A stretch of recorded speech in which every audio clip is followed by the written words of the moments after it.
You're listening to DraftKings Network.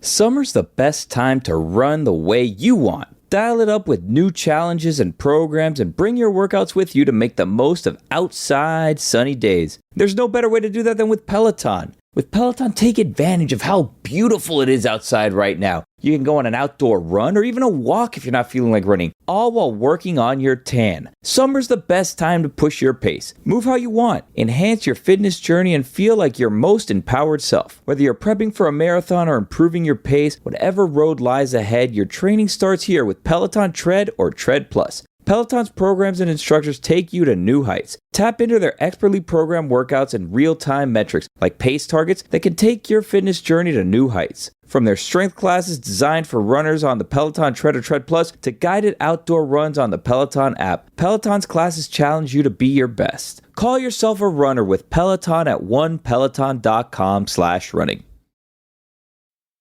Now's a good time to remember where the story of tequila started. In 1795, the first tequila distillery was opened by the Cuervo family. And 229 years later, Cuervo is still going strong. Family owned from the start, same family, same land. Now's a good time to enjoy Cuervo, the tequila that invented tequila. Go to Cuervo.com to shop tequila or visit a store near you. Cuervo, now's a good time. Trademarks owned by Becle, SAB de CV. Copyright 2024. Proximo. Jersey City, New Jersey. Please drink responsibly.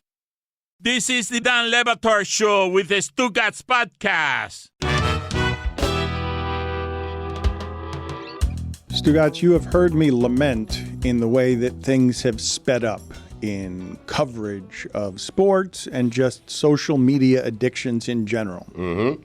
That we rarely appreciate historic greatness when we're sitting in the middle of it. Usually it's something you have to look back on, and then your arguments can never be wrong when you're arguing on behalf of Michael Jordan being the best ever, and he represents what I want represented as that part of the generation.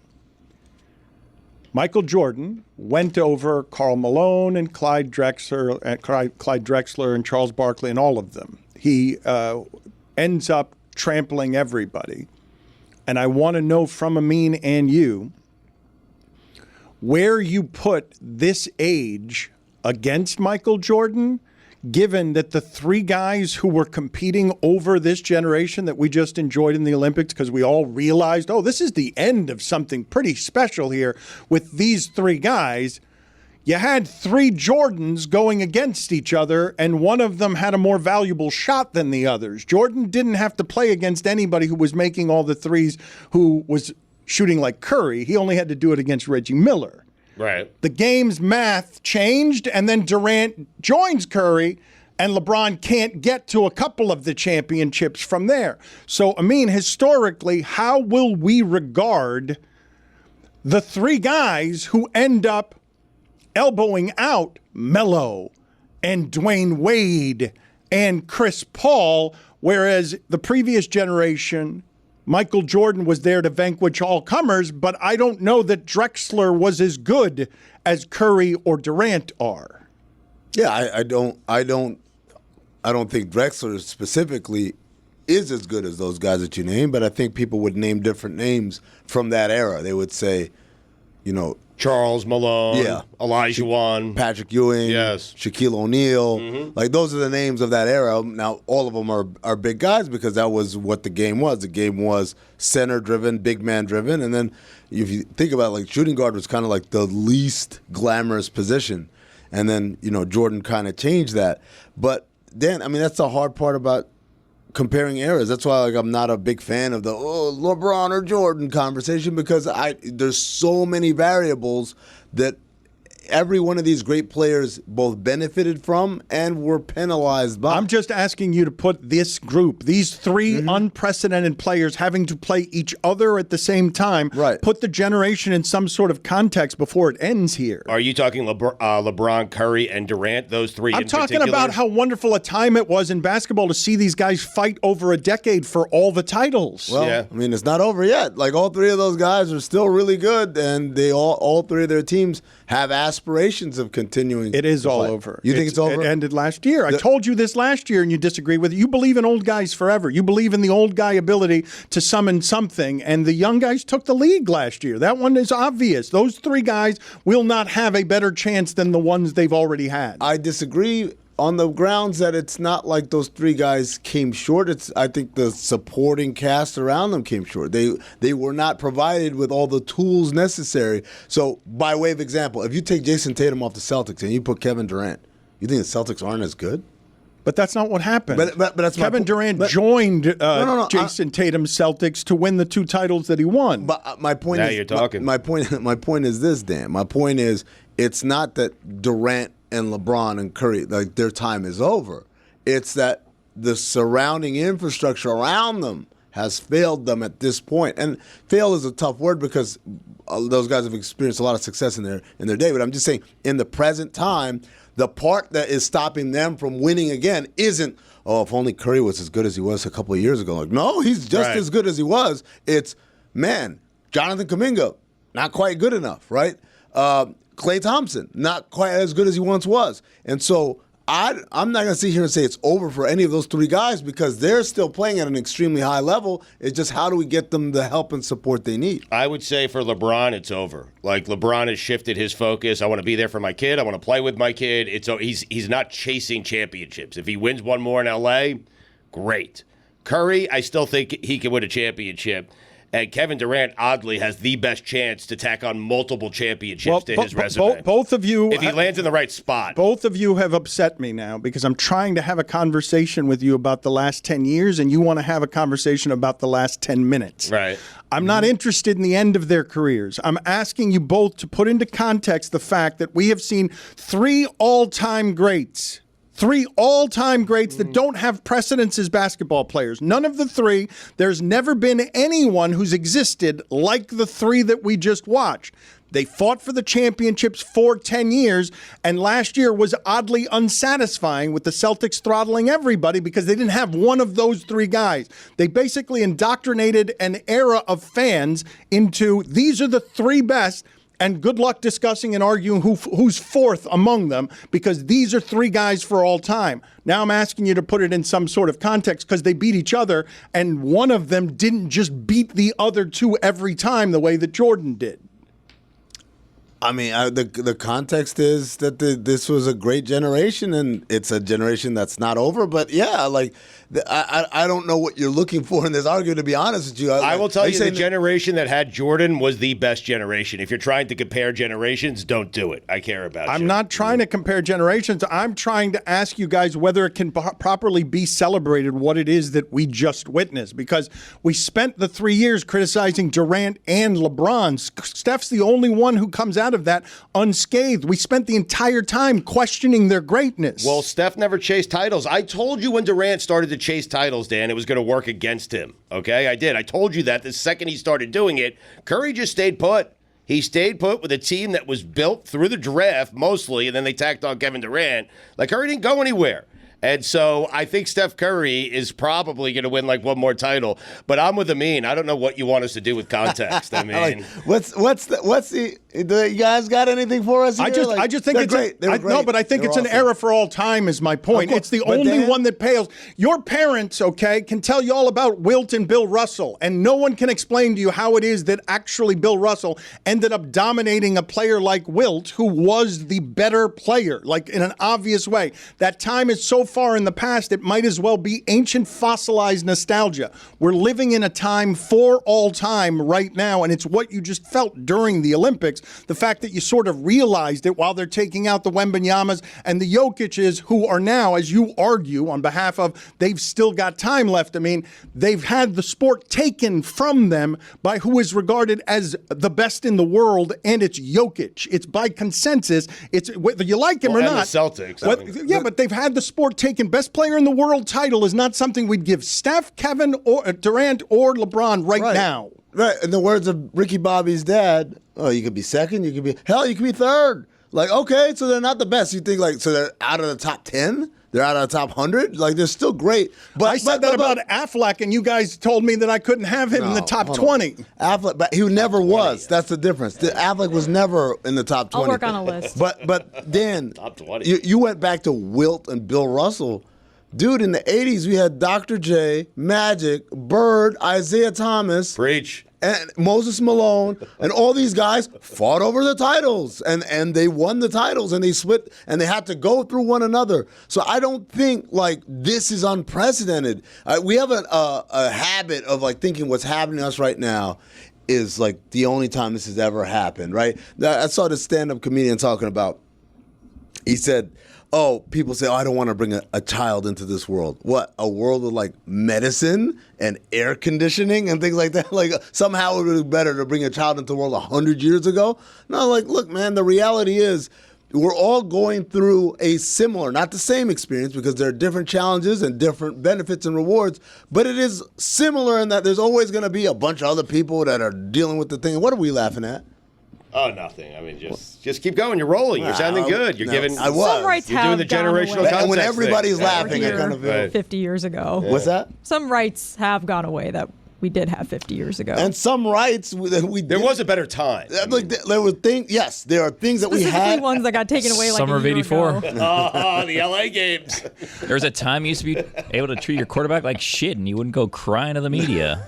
Tony and I were doing like a top 5 gunslinger list back here, so that's kind of where the distraction has been, Dano. But I'm Sorry, working on, so it's top 20 male actors of the 2000s. Is that where you're putting Ben Affleck? I would put him in the top 20 of male movie stars. I would put him Of the 90s? of this millennium. No, he only had like, millennium. So like 2000 forward. 2000 forward. Okay, I'll work on He had that. some bangers in the early 90s, though. No, not really. What in the early 90s? Goodwill Hunting. 98. Mid 90s, my bad. 98 was good. That's the end of the 90s. Yeah, They were well. already on the way out. And by the way, that was like finally him and Matt Damon arrived, and then they started getting roles after that. Those roles didn't happen because people saw the movie in 98, like, oh, wow, let's cast them. So then they filmed in 99. 2000 when was the first of those movies came out. Thank you. I mean, what happened was that we were watching the Gardner Minshew video back here, Dan, and then we started thinking Gardner Minshew, gunslinger, right? And then we started thinking, who's another gunslinger? Let's get top 5 gunslingers going. So we got that list Well, for you. thank you for doing that. And at any point you guys want to participate in the show we're doing over here, that'd be good too. Just prepping for the next segment. I hadn't gotten to Gardner Minshew yet. Yaki. I don't think anyone understood what you were trying to get to. That's Is the it current generational gunslingers? context. I don't know what you want. Since the 2000s. I think Past since gunslinger. 2000 is what Tony cut off. Was that 2000? Does Brett Favre's off-the-field antics remove him from the equation? No, That makes him more of a gunslinger. Putting him in a vacuum, guys. He's No a off the field, gunslinger. anything. What am I doing in this Just on vacuum? the field. We my don't Chris judge. Cody bit. Don't judge around here. Why can't he be in the Gunslingers? Not his list, my list. I mean, We'll see. we're going to bring Fanboy. politics into this? What do you? It makes him. I More, try not to. Amin's arguing, saying Billy was just asking. makes him more of a gunslinger. Dude, if you're out here scamming people and showing your dick and stuff, that's kind of gunslinger attitude and behavior. Wild Wild West. Put that on the He's right about that, by the way. I'm just He's saying, right. gunslinger is not a positive it's just like a catch-all for all types of reckless behavior. Sometimes reckless behavior is positive, like throwing a dart down the field for a touchdown, like when your dad just passed away the Sometimes day you're like, before. oh no, yeah. I would think this list is specific to football, though, not just general gunslingers. Again, hadn't gotten there yet. Don't know why you guys were doing your own private show back there about gunslingers. Prepping for the next segment. Yeah, but Dano. I wasn't going there yet. But we have to prep. We have to be a step ahead. Yeah, back step here, Dan. ahead. Yeah. We're Better be a playing a step step ahead. We're ahead. trying to be where you're going, not where you were. Dan, you're a little bit of a gunslinger. I don't know if you know this. See, they've got to be prepared. They got to be Yes. organized. You're out here just throwing it like Curry, Steph, LeBron. Howdy, listeners. It's Mike Ryan, and I've told you for quite a while about Game Time, my number one destination for the secondary ticket marketplace. No one does it like Game Time. There are often times where I'm using Game Time, and I'm like, man, this experience cannot get any better. And then, boom. Game Time now has a new feature called Game Time Picks that makes getting tickets to see your favorite teams play even easier. Game Time filters out the fluff to only show you the incredible deals on great seats for your team so you don't have to waste time searching through thousands of tickets. Go ahead and try it out for yourself. Pick an upcoming game on the app, browse through it on Game Time Picks, and you want to talk about great deals. Game Time always brings it, whether it's their all-in pricing, seat views, the lowest price guarantee, or their ticket coverage. They make this experience so easy. And for my money, it's the best ticket marketplace app out there. Take the guesswork out of buying tickets with Game Time. Download the Game Time app, create an account, and use code DAN for $20 off your first purchase. Terms apply. Again, create an account, redeem code DAN for $20 off. Download Game Time today. Last minute tickets, lowest price, guaranteed. Don Lebatard.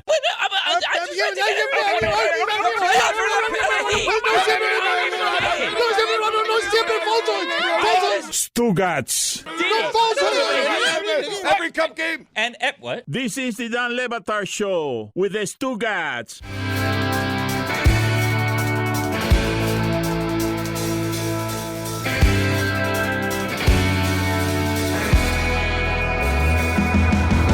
Well, here's something that's happening around here, and now we're not going to Gardner Minshew. You can stop Gardner Wow, Minshew. look at you. You got us. Whoa!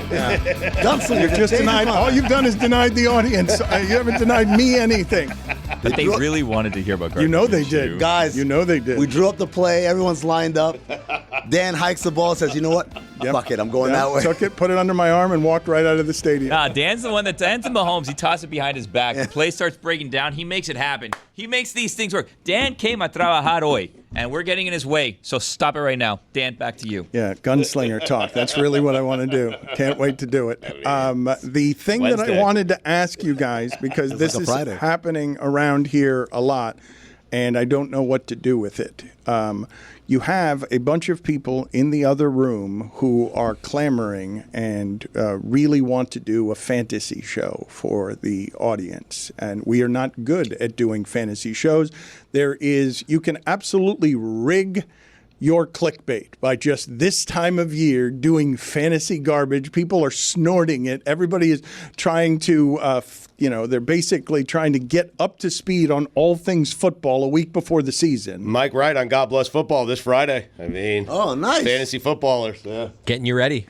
And the video team wants to do something fantasy related. I don't know whether it's centered around Tony, and I am just adamantly against us doing this as a cheap content play just to diddle the audience because of the fantasy shit that you guys love.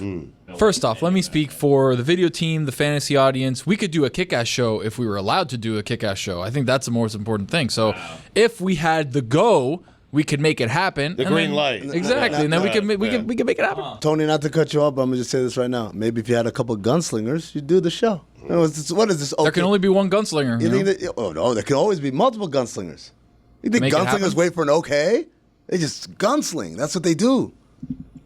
Also, diddlers. Not the word I would I'm not here to use. diddle the audience, by the way. The fantasy stuff is disgusting to me. Now, I It's disgusting maintain, how Dan, much you guys eat it up. I maintain that if we started a fantasy show, and Tony's right, it needs to be a good fantasy show, we could turn anyone into a fantasy expert. Well, no, we can. you can't. No, That's I think part we of the. can. It's a guessing game, No, Billy. I know I you mean, think we can. I right. think a lot of people think we can. I think that's the problem. We can't. You have to actually know what you're talking about. No, I think there are people who work with us that know exactly what they're talking about and be very good at it. They just need people to set them up. That's Like all. Tony. When's the last time you checked Field Yates for whether he's right or wrong on this No stuff? one ever Good does. point. That's my point. Good I'm point. saying. That's what I'm saying. Well, the thing that I wanted to ask all of you, because you're all fascinated by this fantasy stuff, I want to play some sound for you here of, and I think Stugotz, you may not have noticed this because of how you both produce and consume content at this point.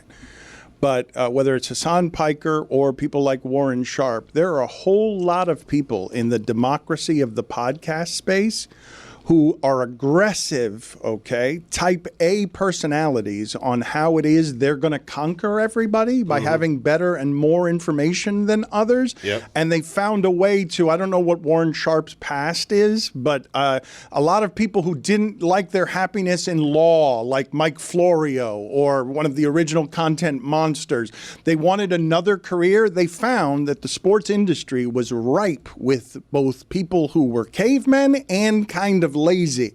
And so they have more information and better information than most, but having that information doesn't necessarily result in you being able to predict results, because I'm going to play some sound for you here of Warren Sharp, who is excellent at football information. I honestly don't know what his past was, but I'm going to just give you a 2-minute breakdown of him talking about all Tua things. And this guy's preordained right to this as a career, Stugotz, is just that his information is really good and people trust that he's making value measurements on the NFL that have more data than most. Tua's rookie season was 2020, second season was 2021, both of which were under Brian Flores. His rookie season and his second season, you know where the Dolphins offensive line ranked? Dead last. They were the worst in pass block win rate. They were the worst in PFF grades, the worst offensive line in the league. His receiving core those 2 years, you know where they ranked? Dead last in wide receiver separation. They could not get open. His number one receiver was Devontae Parker. We know his problems. His number two was a tight end, Mike Gesicki. Number three was Jalen Waddle, who he only had for one season. And number four was a running back, Myles Gaskin. An utter catastrophe of guys, mostly with limited skill and no ability to separate. They also ranked second to last in yards after the catch, obviously because they were not being able to get open. The receivers couldn't contribute it. The offense wasn't designed to give it, which brings me to coaching. His rookie season, the offense was designed by a formerly retired 64-year-old Chan Gailey. He comes out of retirement to design the offense for Ryan Fitzpatrick. It was COVID, and Tua's rehabbing this ridiculous hip injury that ended his college career. Fitzpatrick takes all the snaps during camp to get him ready for the season. Tua then is thrust into the offense midway through the season. If you remember, after the season, Chan Gailey comes out and says that he was totally shocked that Flores decided to throw Tua in there because he didn't have a preseason, he didn't get any reps, and it was a totally new offense for him. Gailey doesn't make many changes to the offense, forces Tua to play Ryan Fitzpatrick's offense, and obviously it's a disaster. Then you go to 2021. He's got co-offensive coordinators this season, so new set of coordinators, George Godsey and Eric Studesville. These guys have no experience calling plays. It was very confusing who was going to do what. Brian Flores doesn't announce who's going to be doing what. His number one receiver misses 7 games. His receivers had the worst separation in the NFL. He's playing behind the worst offensive line in the NFL yet again. And his running backs ranked 30th in rushing efficiency. So he's got nothing on the ground. His receivers aren't helping. His offensive line is terrible. The play calling is not good. And despite all of that, he improves in nearly every single stable quarterback metric across the board. So you want to look at his overall stats and say, oh, Tua wasn't great his first 2 years in the NFL. Maybe you could say that if you want to. It's a bad argument to make considering everything else that went around him and what we have seen these last couple of years when he's been actually playing in a competent offense with decent play calling and a little bit better structure. You chose that video over Gunslinger talk? I mean, Jesus. Knows what he's talking about, Tighten it up. correct? I mean, Guy was an engineer. How about you put your hand in the dirt? Yeah. Jeez. Oh, God. Minor penalty, Tim 2 minutes, Bokamp rambling. thinks. He says Sharp. I sent Sharp to the penalty box. It was rambling, but I will just say to you, all of it was set up for the following. Clearly knows what he's talking about, and when he came on with us, went 0 for 13 picking games and had to give people a subscription rate of $1 because he was so embarrassed, because all of the knowledge in the world doesn't actually help you predict the results in real or in fantasy. But you guys would be here to tell me I'm wrong, correct? That in fantasy you can have information that's better than all the people you're competing against. Sure, you can, but I think fantasy is a lot about the vibes too, Dan. The show has to have vibes on it, right? It has to be fun. It has to be getting you ready for the week. It has to be like, all right, we're starting these guys, we're not starting these guys, but it's got to be fun. If it's just information driven, it's kind of boring. Yeah, you got to give the people something. Got to give the people what they want. That's the problem, though. I think that most of what it is that you're seeing skyrocket up the charts this time of year in fantasy is not entertainment. It's all info. It's not. They want the information. It's not because it's a wacky show. It's how do I beat this guy out of my $800 league because someone's giving secret information out there that I don't have. Everyone's hunting for gold right now. It's not to say there's not a market for a different fun fantasy show. I'm certain that there is, but Dan is right. People who listen to that stuff, they want that information. No, everybody is just hunting for. They want to be at their draft. They want to make a pick, and they want everyone to say, good pick.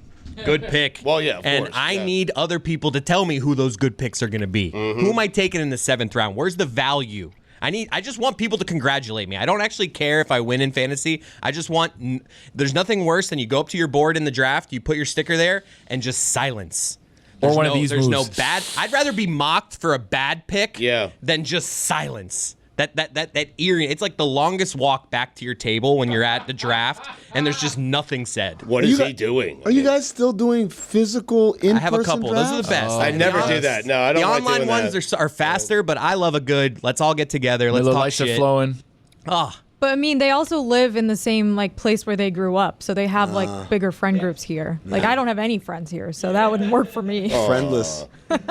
Chris Cody, you are telling me that you'd prefer the echoing laughter of drafting River Craycraft than just silence when you go to I'd your rather board? hear reach than just silence. Can you guys tell me what you think of the Warren Sharp mustache? Pornish. In general, it's aggressive. It's his signature look. Yeah. I can't imagine Warren Sharp without the mustache. That's a good point. Yes. Look, he's in the penalty box. Yes, he's in the penalty box. 2 minutes for rambling. It was good condensed information, but Stugotz, I think. Condense it more. Exactly right. Do you have? Well, he condensed 2 years into 2 minutes. Well, you know, you can talk fast enough to have people think you know. Let's get it down to 60. All right, so you don't think he knows what he's talking I don't about? know. Well, you're the Duke. You're ranked I'm fifth not here to start problems internationally. with Warren Sharp. That's not what I'm doing here. I like Warren Sharp. Put it on the poll. Does the Duke know more about football than Warren Sharp? one said Does the that. fifth internationally ranked fifth football insider? It's 6. Are you fourth now? What are you? This is going to be awkward when we get to the football meetings and I see Warren Sharp, and now we're going to have to talk about this thing that Dan caused, this wedge between us. Stugotz, do you have the book bag on you that the other day you pulled out one of these magazines you're still going through to get your fantasy, I think so. your fantasy secrets? Because do any of you still use any of the fantasy magazines in order to stock your team with ringers instead of listening to the 5 podcasts that have skyrocketed up the charts? I actually have a bone to pick with Warren Sharp, if we're going to be honest. Actual physical magazine. Okay. Here's the thing. I tried to get his Warren Sharp, like, pre-season, like, book. He puts all this work into it and whatever. It's the Bible. Does he call it the Sharp Picks or something like that? I want a hard copy. It's I called don't want Warren. What is it good for? I don't want to be scanning and scrolling through a PDF. I want to go like this, and I want to put my fingers through all the different pages. Go like I want to leaf the pages. You know what I mean? Like I want to annotate things. Like I want stuff like that, but it's just a PDF from what I could find. He used to have the regular book, Yeah, I but then want a obviously hard that copy. became more of a tax on him actually creating a business. So like the PDF is way easier because he could just Not send for you me. 500 pages instead of printing a book and then sending it to you Shipping and all that stuff. And also, Billy, are you not a fan of Control F? No, I'm not. Oh, man. I like going through. I like feeling like I've accomplished something. If I'm going to read 15 words in a book, I want to, go through 200 pages to get to those 15. Are you reading the book or are you just looking at it? Like I the was way- intending on reading it, but now There's a season's lot of getting information in different. those Warren Yeah. Sharp NFL previews. Like there's a lot of graphs and numbers and Too data. much, There's yeah. like I can tell. 6,000 Just pages. tell me who to pick. Right. Stugotz is waving around now, and he's Phil holding. Steele, It's like seeing Donald Trump holding the Bible upside down. He doesn't totally know how to hold something that it's 350 plus pages, Dan. You want to touch it? something that needs to be read. He doesn't know how to hold it up. I got my Aaron shots. God, I'm so confused reading that. I don't know what the hell's going on. The almanac? Yeah. Does the Phil Steele tell you who the other 3 running backs were who won the Doak Walker Award 2 years in a row? question. I didn't get to that I'm page. glad we got back to that Eric again today. Mangini. It went so well yesterday. Put it on the poll, please, Juju, at Batard Show. What should Warren Sharp's book be named? Warren, what's it good for? Or Sharp's Picks? Is that what you called it? Is Warren Sharp his real name? No. Sharp No. Sharp is a fake name, right? Of course. It is? What is it Bill Sharp? What is Larry. it? His first name is No, that, but his Sharp- last name is not Sharp. There's no way it's Sharp. It can't be Sharp, right? Find out Warren's real name for me, please. I want more information. Judge coach, sweetie. Spinoff knows there's no I in football. It's a we thing, and experience best enjoyed together. Whether you're home or away, we rally together, we cry together, and we always rally cry together. Because in fandom, there's definitely no I. Spinoff is the perfect vodka for crafting delicious cocktails that are easy to make and versatile for any fans over 21. As the world's #1 vodka and the official vodka partner of the NFL, Smirnoff brings an award-winning taste to every game day celebration. With a rich history dating back to 1864, Smirnoff is all about igniting the collective spirit. So when it's time to cheer on your favorite team, remember, we do game days with Smirnoff. Share the moment, share the spirit, and make every game day memorable. Drink responsibly. Smirnoff bringing fans together, one cocktail at a time. Grab a bottle of Smirnoff at your local retailer and head to Smirnoff.com to find recipes of delicious cocktails perfect for game day. Please drink responsibly. Smirnoff No. 21 Vodka, distilled from grain, 40% alcohol by volume. The Smirnoff Company, New York, New York. Please do not share with anyone under legal drinking age. Dan Le Batard. You were that kind of sad this morning, taking the barrage of anger from Stugotz because you hadn't booked him enough interviews. The only reason I keep bringing this up is because you are throwing a big party on Thursday. You're doing it, and I want people to support what you're doing because Stugotz has not made this easy. Stugotz. Well, you know, yeah, you know. This is the Dan Le Batard Show with the Stugotz.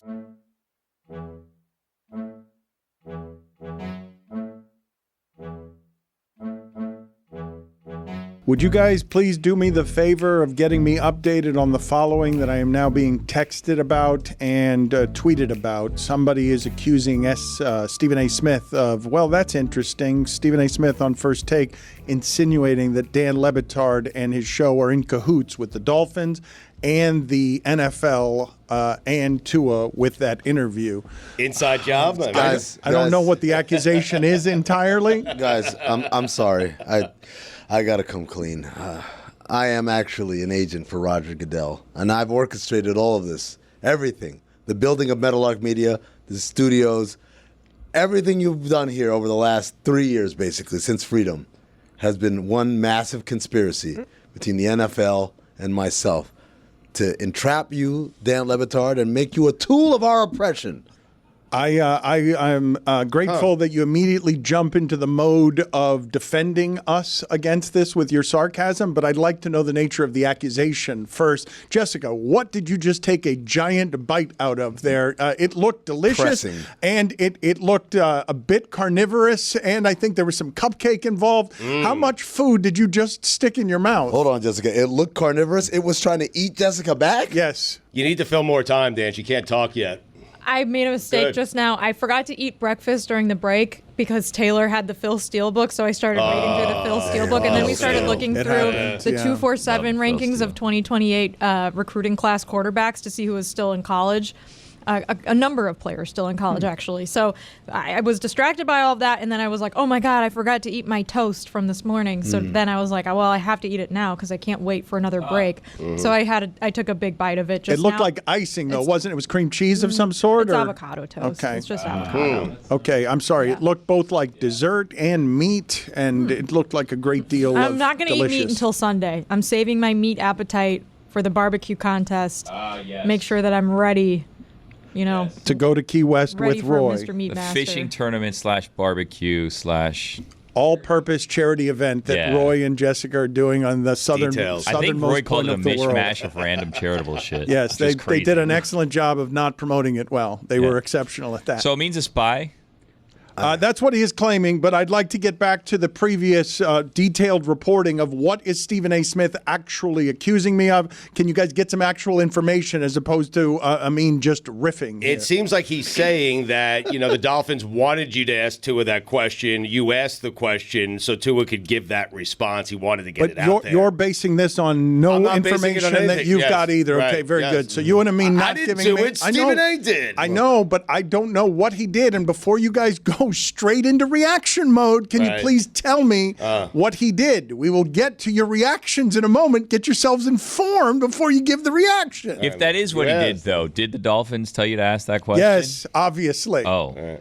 The thing that I wanted to get to with all of you from the last segment is we've done some research, some journalism groundbreaking, and Warren Sharp's real name is Tyler Brickner. No. Doesn't work. Brickner. Tyler Brickner. That's a fun.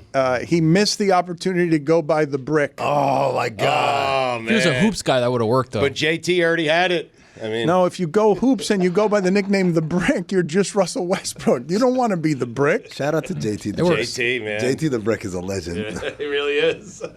Put it on the poll, please, at Le Batard Show, Juju. Is JT the Brick a legend? It's a Radio Hall of Fame, isn't Absolute it? No legends. doubts, man. Well, let me go back for just a second here, okay? Because I'm telling you that I know Warren Sharp does know what he's talking about, and I also admire, I really do, that in the age of content creation and democracy, that some people hustle their way into the zeitgeist by just having better information when they're eating at the same trough that everyone else is trying to eat at, and the hunger is obvious in their work.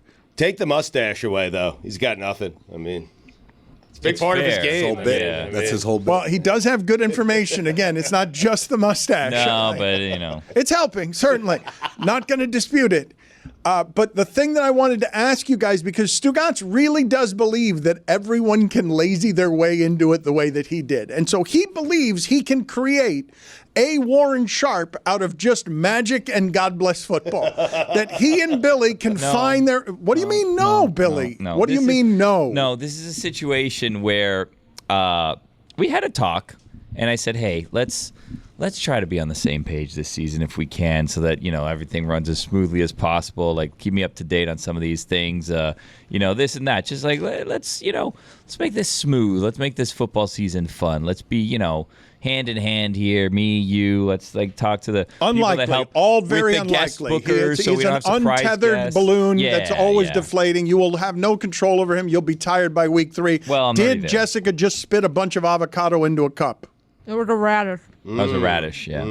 Well, lo and behold, I walk in and I find out Stugotz is pitching new fantasy shows, which I've not been made aware of. And with new shows come promises of where they're going to air and such. And I find these things out on air, and I say, please, let's not continue. He says, okay, we won't. Right. And apparently this has been going on today. If you overheard this somewhere in another room, well, Stugotz thinks he can invent. Stugotz believes he can create out of Chris Cody's law office or his mother's law office, that he can create a character that dominates the fantasy space by just going on God Bless Football all the time and siphoning audience. This is all I'm saying, and it's all I've ever said as it relates to fantasy, okay? I have a friend, his name is Inferno. He's a ringer. I hired him to run my baseball team. He is going up against people who do this for a living. Jamie Eisenberg at CBS Sports. He beats them every single year. He has the information. He's doing the research. He has no interest in talking into a microphone, but I could take somebody else. There are countless people like Inferno out there roaming the earth that don't have a platform, that know more about fantasy sports than the guys actually talking about fantasy sports. I'm going to find one. And you think it just so happens to be Chris and Tony?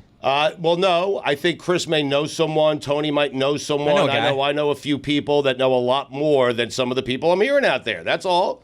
Give him a chance. Give him a platform. Stugotz, I don't believe that there are many people who know a lot more than Matthew Berry. Like, his whole game is... Dan, how hard is it to do this? Listen, don't take a quarterback first 5 rounds. The gap between the best quarterback and the worst quarterback, it's not that big of a gap. That's why you don't take one to the 5th or 6th round. But the gap between the best running back and the worst running back, a lot smaller. That's why you take them in the 1st round. Boom, information, fantasy guy. Matthew Berry joining us next week. Is he? Yeah. He's awesome, man. Matthew Berry. He's great. He's you know what, Dan? Earlier you played. Have you heard his Jay-Z story? I have, because he's in the same. You're gonna hear it again Monday. You were talking about Warren Sharp, and it's like, oh, this is what fantasy, fantasy content is like. I would argue that Matthew Berry finds a way to make it fun. And funny and engaging. His studio had puppets. Funny. We got in trouble for using that studio. Dude, that studio, that show is awesome. Wait, what? Yeah. We tried to use his studio. The puppets? Yeah, because we went up and we did a little stint in Bristol when Dan was on his honeymoon. And what happened was this was at the peak of Music Dome and The Masked Singer. And I was really pushing to do a Music Dome from the Sports Center set. And they did not like that idea at all. And the consolation ended up being, you can do it in Matthew Berry's studio, but don't tell anyone. And we did do it in Matthew Berry's studio. And what I heard was the line that we crossed was when we started playing with the puppets. Like, it was fine to be doing it in the studio. We were pushing all the little levers and everything. Things were flying down. We were really exploring the space, updating everybody on what happened on The Masked Singer. And then once we touched the puppet, that's when we really got in trouble and we had a talking to. Alarms went off in the life of Matthew Berry as soon as any of the puppets are touched. Wait, where'd you touch them? What? All right, let's see what we've got here. Yeah. Let's see Just here. anything will do. Careful, he's a spy. Minor penalty, 2 minutes, asshole.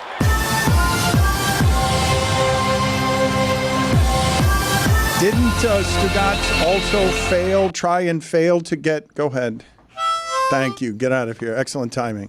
You've been impeccable today. Yeah, my fault. was my fault on the timing. Let's talk about how you failed already to get Matthew Cherry off the ground on God Bless Football because you wanted an alternative to Matthew Berry, and that fantasy expert didn't actually become anything yet. Well, that's before we thought we could get Matthew Berry on the show. Then he got on the show, and we kind of punted on the idea. Well, Matthew Cherry... Guys, spoiler alert, if you are catching up from seasons 1 through 3 of God Bless Football on your podcast, you may want to change the channel right now because about week 4, season 2 of God Bless Football, we introduced Matthew Cherry, which is actually Greg Cody giving fantasy advice. But Good idea, wrong guy. Yeah, no, it could have worked, but then we also didn't realize there was an actual Matthew Cherry that played football, and we caused a lot of confusion that week as well. And then Greg was busy, I believe, the following week, and then that idea just went away. Yeah. That happens with God Bless Football. Billy, do you feel like you're on the same page enough? I've been hearing from Stugotz for several months, this guy in Chris's office, I'm going to make him a fantasy star. This is not weeks old. He's been talking about it all summer. This is the first I hear of this. Someone in someone's office? Yeah. What? Yeah. Just your regular average Joe, Billy. I'm telling you, first off, I am certain, because I trust Chris, that this person, he's like Inferno, okay? Knows more about fantasy than the people talking about him. Secondly, these people who do the research, who put in the time, they just need a platform. I'm going to give this person that platform. That's all. It doesn't have to be a God Bless Football thing. It could be his own entity. I don't care. You're just charitable work. You just want to give this guy a platform, get him off the ground. No, hold on. What we're trying to do here with me, Stugotz, and Chris is basically almost like an American Idol, but for fantasy. Right? We're going to give people the platform. Hey, you're a great singer. Prove it to America. Correct. You're a great fantasy football expert. Prove it to America. And then we're going to give them the platform. If they suck, we boot them. We get somebody else. And we're going to fact check all the guys who are doing it. Because no one else is, you know? You're going to fact check all the guys. Well, someone on our staff is, but I mean, it's not going to be me. But we are going to check the Field Yateses, the Matthew Berrys. You're just going to talk about doing things you don't actually do for months. Can you ever just sit down and like just take a breath? I have a tough time sitting down. I got to be honest. I've noticed. Yeah. I like to pace, man. I do. You're a busy man, but it's like you cause these own I'm problems busy doing for nothing. yourself. Yeah. No. Good luck this season with God Bless Football, Billy. You're going to be made crazy. Can we give the people the stat of the day music, please? We've got competing stats of the day here between me and Stugotz. This is start of the day. Start of the day. Start of the day. And this is start of the day. Start of the day. Start of the day. And this is start of the day. Start of the day, start of the day, and this is start of the day.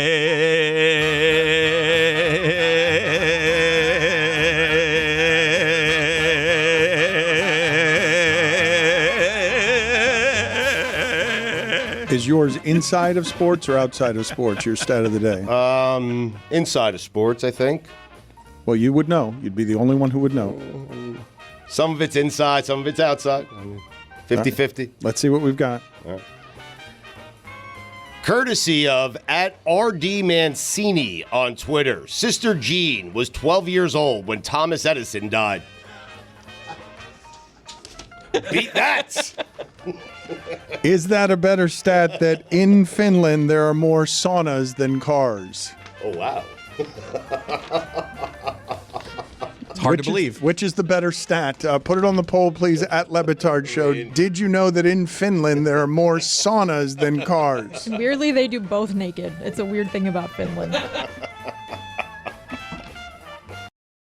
Howdy, listeners. It's Mike Ryan, and I've told you for quite a while about Game Time, my number one destination for the secondary ticket marketplace. No one does it like Game Time. There are often times where I'm using Game Time, and I'm like, man, this experience cannot get any better. And then, boom. Game Time now has a new feature called Game Time Picks that makes getting tickets to see your favorite teams play even easier. Game Time filters out the fluff to only show you the incredible deals on great seats for your team so you don't have to waste time searching through thousands of tickets. Go ahead and try it out for yourself. Pick an upcoming game on the app, browse through it on Game Time Picks, and you want to talk about great deals. Game Time always brings it, whether it's their all-in pricing, seat views, the lowest price guarantee, or their ticket coverage. They make this experience so easy. And for my money, it's the best ticket marketplace app out there. Take the guesswork out of buying tickets with Game Time. Download the Game Time app, create an account, and use code DAN for $20 off your first purchase. Terms apply. Again, create an account, redeem code DAN for $20 off. Download Game Time today. Last minute tickets, lowest price,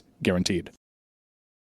Hey folks, it's Mike Ryan, and as you know, our show has changed a lot over the years. You guys knew me when I was 19 years old. I'm now a family man. 38 years old. Man, I've been in this industry for a long time. Grateful to be a part of this show and grateful for one of our longtime partners over in Miller Lite. So one thing that hasn't changed over the course of this 20-year run, the great taste of Miller Lite. Another thing that hasn't changed is that it's less filling. Why don't you tell me? Right now, I'll take an opportunity to lay out for a brief moment to listen to you and tell me what your favorite thing is about the original light beer. Go ahead. Wow. A lot of you spoke at the exact same time. I actually couldn't make out any of it. Whatever it is that you said your favorite thing about Miller Lite was, don't worry. This debate was sparked in 1975, and they still haven't settled it. You don't have to choose what's best. Miller Lite has great taste and is less filling. Tastes like Miller time. To get Miller Lite delivered right to your door, visit MillerLite.com/Dan, or you can find it pretty much anywhere that sells beer. Celebrate responsibly. Miller Brewing Company, Milwaukee, Wisconsin. 96 calories per 12 ounces. Fewer calories and carbs than premium regular beer.